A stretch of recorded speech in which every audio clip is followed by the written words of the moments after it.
Study IQ IAS, अब तैयारी हुई affordable. Pre historic period of India. Welcome to study IQ। मेरा नाम है आदेश सिंह। दोस्तों, हिस्ट्री यानी कि इतिहास एक ग्रीक वर्ड हिस्टोरिया से बना है, जिसका मीनिंग है इंक्वायरी, इन्वेस्टिगेशन या पास्ट नॉलेज। हम सभी जानते हैं कि अतीत का अध्ययन पिछली घटनाओं के साथ साथ इन घटनाओं से जुड़े खोज, संग्रह और व्याख्या से संबंधित होता है, और इसी कारण हिस्ट्री के रिकंस्ट्रक्शन में हिस्टोरिकल सोर्सेज की एक अहम भूमिका होती है। इन सोर्सेज को दो भागों में विभाजित किया जा सकता है। पहला, नॉन लिटरेरी सोर्सेज और दूसरा, literary sources. Non literary sources में कॉइन्स, इंस्क्रिप्शंस, मॉन्यूमेंट्स और आर्कियोलॉजिकल रिमेन्स शामिल होते हैं। हिस्टोरियंस के अनुसार पास्ट की स्टडी को प्री हिस्ट्री, प्रोटो हिस्ट्री और हिस्ट्री में विभाजित किया गया है। प्री हिस्ट्री इतिहास के उस हिस्से से जुड़ा है जब राइटिंग यानी कि लेखन का आविष्कार नहीं हुआ था। इस दौर का उपलब्ध ज्ञान कुछ आर्कियोलॉजिकल एविडेंसेस पर आधारित है, जैसे कि उस समय की पॉटरी, आर्टिफैक्ट्स, स्टोन टूल्स और मेटल इंप्लीमेंट्स जो कई प्री हिस्टोरिक साइट से प्राप्त हुए हैं। वहीं दूसरी तरफ आर्कियोलॉजिकल सोर्सेज के साथ साथ रिटन एविडेंस का युग हिस्ट्री का निर्माण करता है। इसके अलावा प्री हिस्ट्री और हिस्ट्री के बीच के दौर को प्रोटो हिस्ट्री के रूप में जाना जाता है। ये उस टाइम पीरियड को इंडिकेट करता है जिसके रिटन रिकॉर्ड्स तो अवेलेबल हैं, लेकिन उनकी स्क्रिप्ट डिसाइफर न होने के कारण हिस्टोरियंस उस इंफॉर्मेशन को डिकोड नहीं कर पाए हैं। आज हम इंडिया के प्री हिस्टोरिक पीरियड के बारे में विस्तार से चर्चा करेंगे। इसमें लगभग 200,000 BC से लेकर 3,500 to 2,500 BC तक का टाइम पीरियड आता है। माना जाता है कि इस प्रारंभिक काल में भारतीय मानव नेग्रिटो रेस के थे और हंटिंग, गैदरिंग जैसी एक्टिविटीज के जरिए अपना जीवन यापन करते थे। प्री हिस्टोरिक एज में डिफरेंट फेजेस में धीरे धीरे मानव सेटल्ड लाइफ की तरफ आगे बढ़ता है। तो आइए विस्तार से समझते हैं ह्यूमन हिस्ट्री की इस फाउंडेशन एज को, प्री हिस्टोरिक पीरियड। इंडिया में प्री हिस्टोरिक एज की शुरुआत स्टोन एज से होती है। मानव के इस प्रारंभिक काल के बारे में कुछ आर्कियोलॉजिकल एविडेंस मिले हैं, जिनमें पत्थर के औजार यानी कि स्टोन टूल्स सबसे ज्यादा मात्रा में पाए गए हैं। यह संभावना है कि लोगों ने पत्थर, लकड़ी और हड्डी के टूल्स और वेपन्स बनाए और उनका इस्तेमाल किया, जिनमें से स्टोन टूल्स सबसे अच्छे रूप में आज तक संरक्षित हैं। इसीलिए इस काल को लिथिक एज या स्टोन एज कहा जाता है। जियोलॉजिकल एज स्टोन टूल्स के टाइप्स और प्री हिस्टोरिक लोगों के लाइफस्टाइल के आधार पर स्टोन एज को मुख्य रूप से 3 प्रकार में वर्गीकृत किया गया है। पहला, पेलियोलिथिक एज यानी ओल्ड स्टोन एज, दूसरा मेसोलिथिक एज यानी मिडिल स्टोन एज, और तीसरा नियोलिथिक एज यानी न्यू स्टोन एज। आइए इस दौर को विस्तार से समझते हैं। पेलियोलिथिक एज, जो कि 30,000 BC से 10,000 BC के बीच मानी जाती है। पेलियोलिथिक शब्द 2 ग्रीक वर्ड से बना है, पेलियो जिसका अर्थ है पुराना और लिथोस जिसका अर्थ है स्टोन, और इस तरह यह नाम स्टोन टूल्स के महत्व को दर्शाता है। पेलियोलिथिक पीरियड की यह लंबी अवधि मानव इतिहास के 99% हिस्से को कवर करती है। भारत में पेलियोलिथिक पीरियड के सबसे पहले आर्कियोलॉजिकल एविडेंस की डिस्कवरी का श्रेय ज्योग्राफिकल सर्वे ऑफ इंडिया के जियोलॉजिस्ट रॉबर्ट ब्रूस फुट को दिया जाता है। उन्होंने 1863 में तमिलनाडु राज्य के पल्लवपुरम डिस्ट्रिक्ट में पल्लवरम हैंडैक्स की खोज की थी। इसी कारण उन्हें father of pre historic archaeology भी कहा जाता है। दोस्तों, प्राचीन लोगों के द्वारा उपयोग किए जाने वाले स्टोन टूल्स और क्लाइमेट के डिफरेंसेस के आधार पर इस युग को 3 फेजेस में बांटा गया है। इसमें पहला फेज है लोअर पेलियोलिथिक एज, जो 30,000 BC से 100,000 BC तक के पीरियड को कवर करता है। यह दौर आइस एज का था और इस दौर का मानव मुख्य रूप से हंटर और गैदरर था। खोजकर्ताओं के अनुसार उस समय ह्यूमंस बिना पॉलिश किए हुए रफ और हैवी स्टोन टूल्स जैसे कि हैंड एक्सेस, चॉपर्स और क्लीवर्स का इस्तेमाल किया करते थे। औजार बनाने के लिए लाइमस्टोन्स का भी प्रयोग किया जाता था। महाराष्ट्र राज्य का एक छोटा सा शहर बोरी ओल्डेस्ट लोअर पेलियोलिथिक साइट्स में से एक है। इसके अलावा कश्मीर वैली, राजस्थान के दिदवाना डेजर्ट एरिया और थार डेजर्ट में भी अनेक स्थल मिले हैं, चूंकि इस युग में स्टोन के टूल्स महत्वपूर्ण थे, इसीलिए लोगों ने ऐसी जगहों को खोजने की कोशिश की जहां अच्छी क्वालिटी के स्टोन आसानी से उपलब्ध हों। ऐसी साइट्स पर प्राचीन लोग स्टोन टूल्स बनाते थे और उन्हीं स्थानों को फैक्ट्री साइट्स के रूप में जाना जाता था। इनमें केव्स और शेल्टर्स भी शामिल हैं, जहां लोग लंबे समय तक आश्रय भी लिया करते थे। इन्हें हैबिटेशन कम फैक्ट्री साइट्स कहा जाने लगा। लोगों ने इन नेचुरल केव्स को इसलिए चुना क्योंकि ये बारिश, गर्मी और तेज हवा से उन्हें बचाने की जगह प्रदान करती थी। विंध्यास और डेक्कन प्लेटो में नेचुरल केव्स और शेल्टर्स पाए जाते हैं। ये रॉक शेल्टर्स नर्मदा घाटी के पास हैं।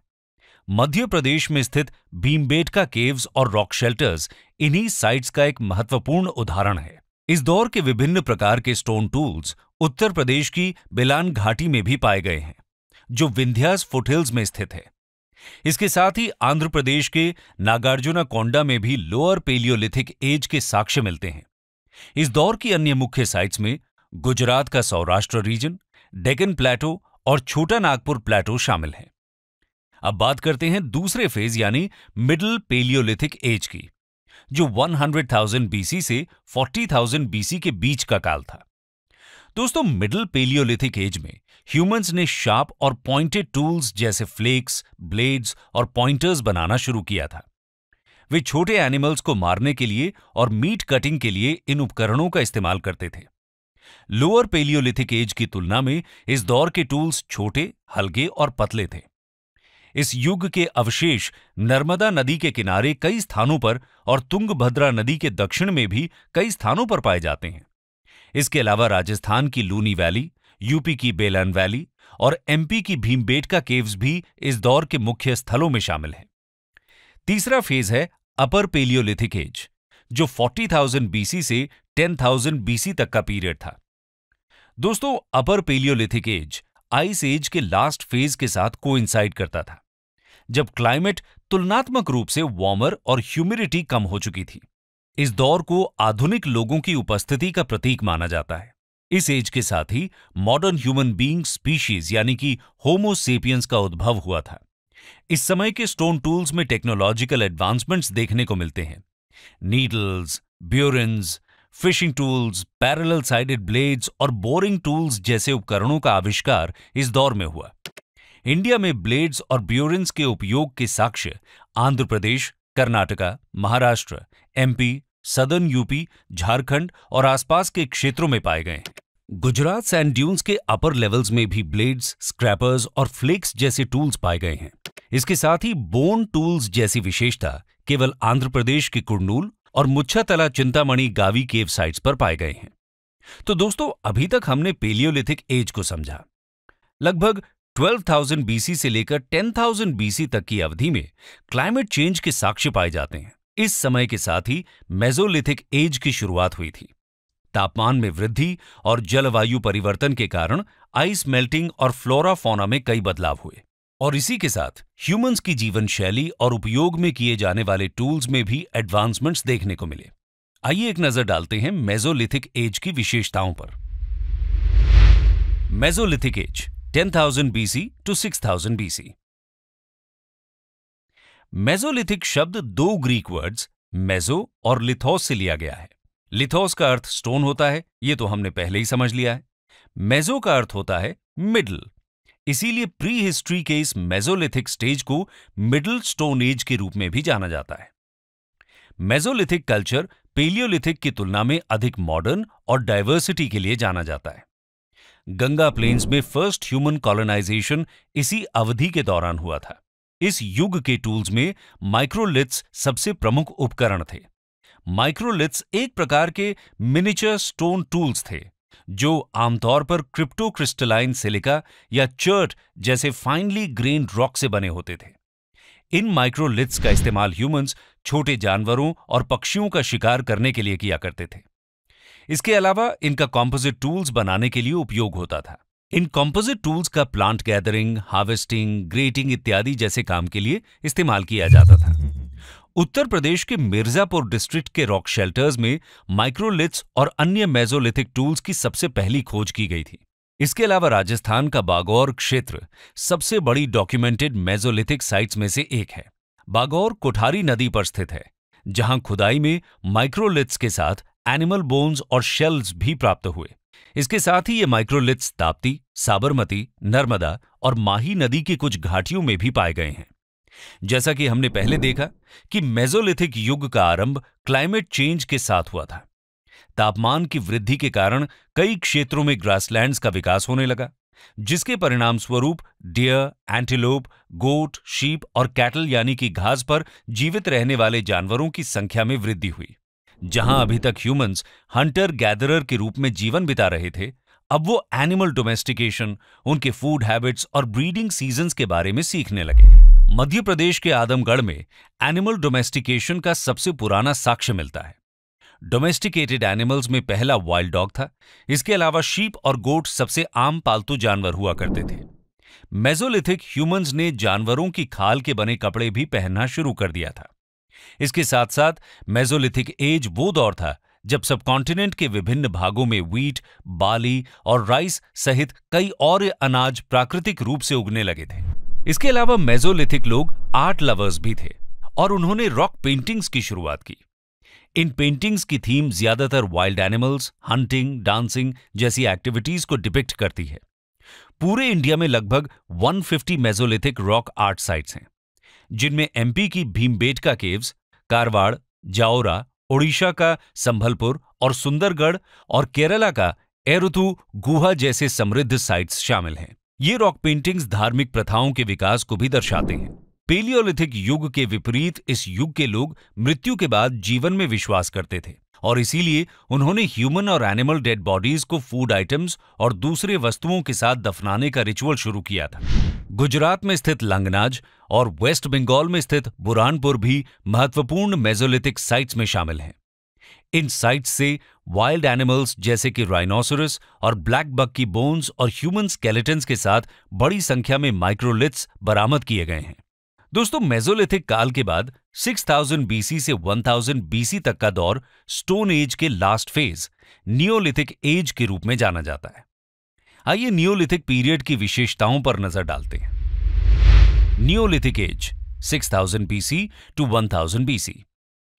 नियोलिथिक शब्द ग्रीक शब्द नियो से लिया गया है, जिसका अर्थ है नया। इस प्रकार नियोलिथिक युग न्यू स्टोन एज को रेफर करता है। प्रसिद्ध आर्कियोलॉजिस्ट गॉर्डन चाइल्ड ने अपनी किताब मैन मेक्स हिमसेल्फ में लिखा है कि नियोलिथिक युग ने मनुष्य के जीवन में एक क्रांति ला दी। उनके द्वारा इस क्रांति को नियोलिथिक रेवोल्यूशन का नाम दिया गया। जिस प्रकार हमने देखा कि पेलियोलिथिक एज में ह्यूमंस पूरी तरह से नेचर पर डिपेंडेंट और हंटर गैदरर थे और मेसोलिथिक एज में ह्यूमंस द्वारा एनिमल डोमेस्टिकेशन शुरू हुआ। परिवर्तन और आधुनिकता की इस श्रृंखला में नियोलिथिक एज में मानव फूड गैदरर से फूड प्रोड्यूसर बन गए। नियोलिथिक पीरियड अपनी एग्रीकल्चरल प्रैक्टिसेस की शुरुआत के लिए महत्वपूर्ण है। यूपी के इलाहाबाद के पास स्थित कोल्डिवा और महागारा भारत ही नहीं बल्कि पूरी दुनिया में राइस कल्टीवेशन का सबसे पुराना प्रमाण प्रदान करते हैं। ओल्ड स्टोन एज के विपरीत इस काल में लोग पॉलिश्ड स्टोन टूल्स और एक्सेस का उपयोग करने लगे, जिन्हें अक्सर केल्ट्स कहा जाता है। ये टूल्स पहले के क्रूड फ्लेक्ड स्टोन की तुलना में अधिक रिफाइंड दिखाई देते हैं। इसके साथ ही वे बोन से बने टूल्स भी इस्तेमाल करते थे, जैसे needles, scrapers, borers, arrowheads etcetera. नए पॉलिश्ड टूल्स के उपयोग से ह्यूमंस के लिए खेती, शिकार और अन्य कामों को बेहतर तरीके से करना आसान हो गया। बिहार के चिरांद साइट से बोन से बने वेपन्स प्राप्त हुए हैं। अगर हम एग्रीकल्चर की बात करें तो नियोलिथिक एज के लोग फलों के साथ रागी, कॉटन, राइस, व्हीट, बार्ली और हॉर्स ग्राम ग्रो करते थे। इसके साथ ही डोमेस्टिकेटेड एनिमल्स में कैटल, शीप और गोट शामिल थे। कश्मीर के बुर्जा होम साइट की एक बेरियल साइट से ह्यूमन के साथ डॉग की डेड बॉडी भी मिली, जो कि डॉग डोमेस्टिकेशन का प्रमाण प्रदान करती है। एग्रो पैस्टोरल सोसाइटी के अन्य प्रमाण कर्नाटका के हल्लूर, मास्की और ब्रह्मगिरी साइट से प्राप्त हुए हैं। पौधों और जानवरों को पालतू बनाने की शुरुआत से बड़ी मात्रा में फूड ग्रेन्स और एनिमल फूड का प्रोडक्शन होने लगा था और प्रोड्यूस किए गए इन फूड ग्रेन्स और कुक्ड फूड को स्टोर करने के लिए मिट्टी के बर्तन यानी कि पॉटरी मेकिंग की शुरुआत हुई और इस प्रकार मिट्टी के बर्तन पहली बार नियोलिथिक एज में दिखाई दिए। इसी काल की पॉटरी को ग्रेवेयर ब्लैक बर्निश्ड वेयर और मैट इम्प्रेस्ड वेयर के तहत क्लासिफाई किया गया था। इनिशियल स्टेज में हैंडमेड पॉटरी बनाए गए थे, लेकिन बाद में फुट व्हील्स का इन्वेंशन हुआ। ये लोग कॉटन और वूल के कपड़े बनाना भी सीख चुके थे।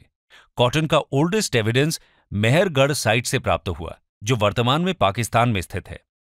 नियोलिथिक युग के लोग मिट्टी के बने रेक्टेंगुलर और सर्कुलर हाउसेज में रहते थे, और इस प्रकार फर्स्ट सेटल्ड सोसाइटी और अर्लीस्ट इंडियन विलेजेस की नींव नियोलिथिक एज में रखी गई थी।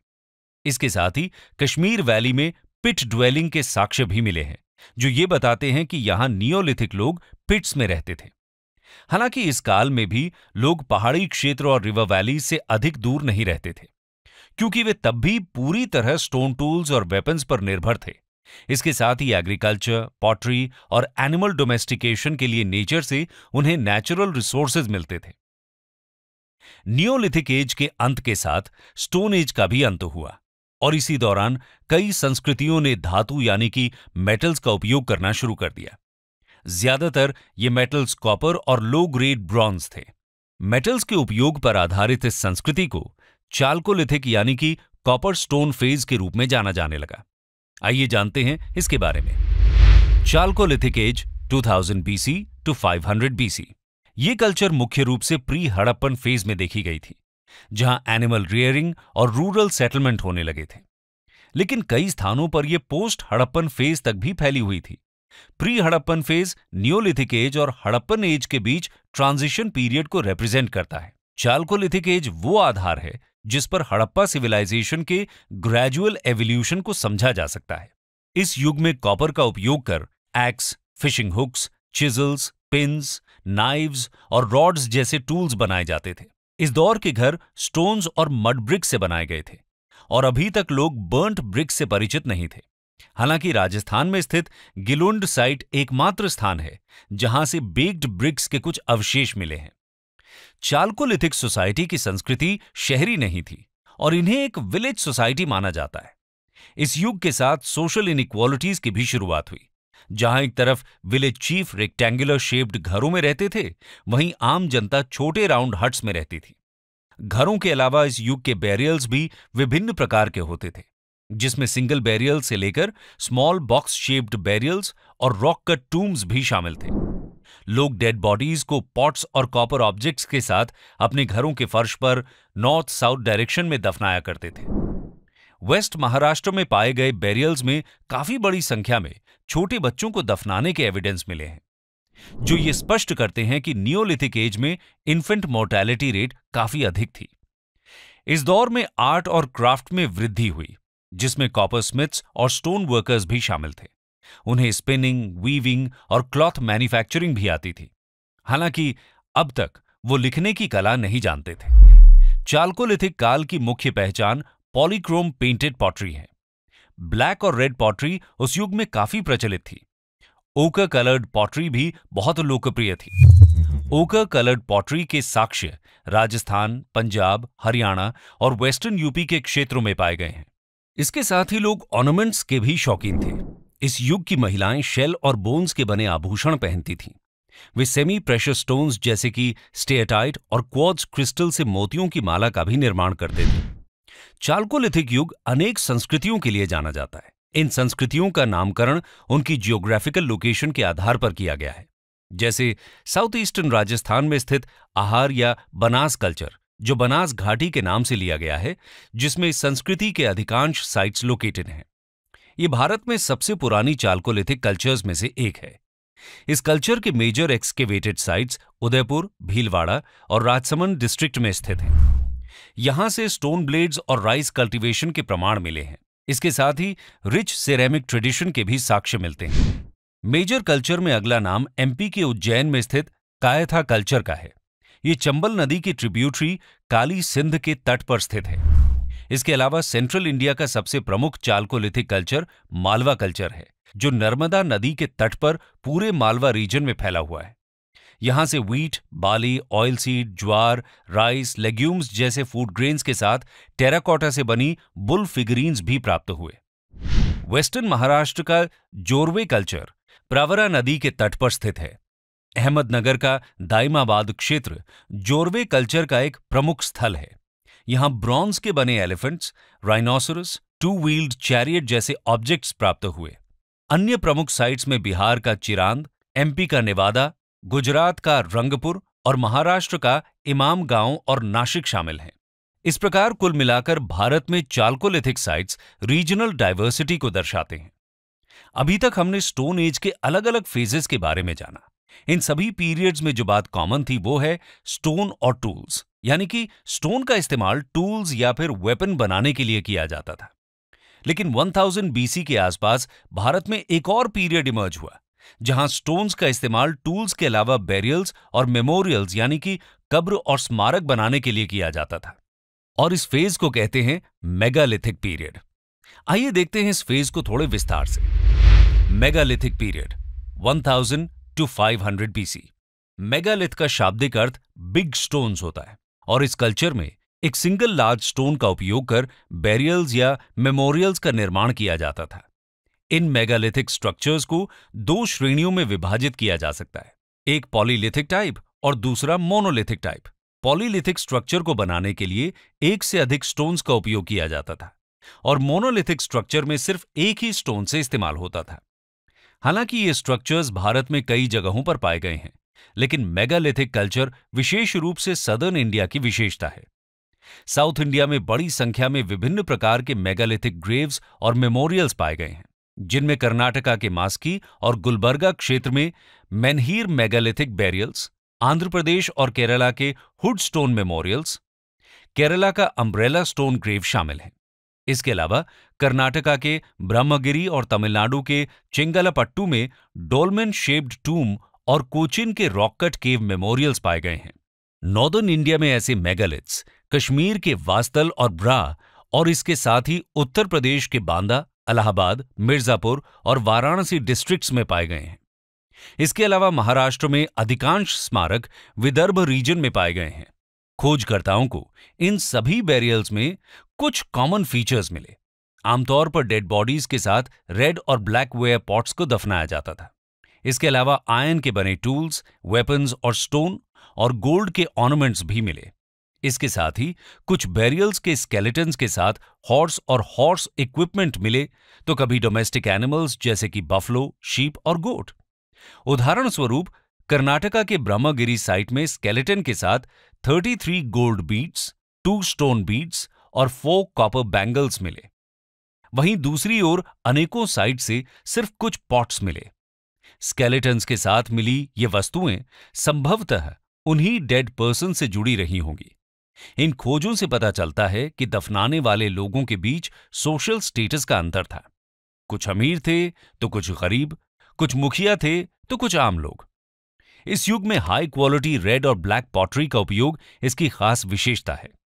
यह ध्यान देना काफी इंटरेस्टिंग है कि नॉर्थ और साउथ दोनों ही रीजन्स में मेगालिथिक बैरियल्स के साथ ब्लैक और रेड पॉटरीज मिले।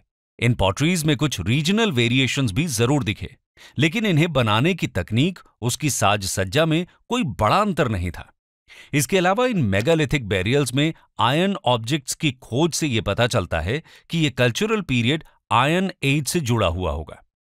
आर्कियोलॉजिकल एविडेंस के हिसाब से इंडिया में आयरन का इस्तेमाल 1000 बीसी से 500 बीसी के बीच विस्तृत रूप से होने लगा था। जहां एक ओर इस दौर में आयरन टूल्स और वेपन्स आम हो गए थे, वहीं इसके साथ साथ डेटेड लिटरेचर भी लिखा जाने लगा था। इस प्रकार मेगालिथिक पीरियड आयरन एज की उस अवधि को मार्क करता है जहां प्री हिस्ट्री की समाप्ति और हिस्ट्री की शुरुआत का एक ट्रांजिशन फेज देखने को मिलता है। कंक्लूजन। दोस्तों, भारत के प्री हिस्टोरिक एज में स्टोन एज, कॉपर एज और आयरन एज तीनों शामिल थे। प्री हिस्टोरिक इंडिया ने आइस एज के साथ साथ होमो सेपियंस के उद्भव को भी देखा। इस चर्चा को कंक्लूड करते हुए हम ये कह सकते हैं कि pre historic culture human evolution और डेवलपमेंट के ग्रेजुअल और फंडामेंटल फेज को रेफर करती है। प्री हिस्टोरिक पीरियड के चाल्कोलिथिक फेज के दौरान ही प्रोटो हिस्टोरिक पीरियड यानी हड़प्पन सिविलाइजेशन की नींव पड़ने लगी थी, जिसे हम आगे आने वाले वीडियो लेक्चर्स में देखेंगे। स्टडी IQ IAS अब तैयारी हुई अफोर्डेबल।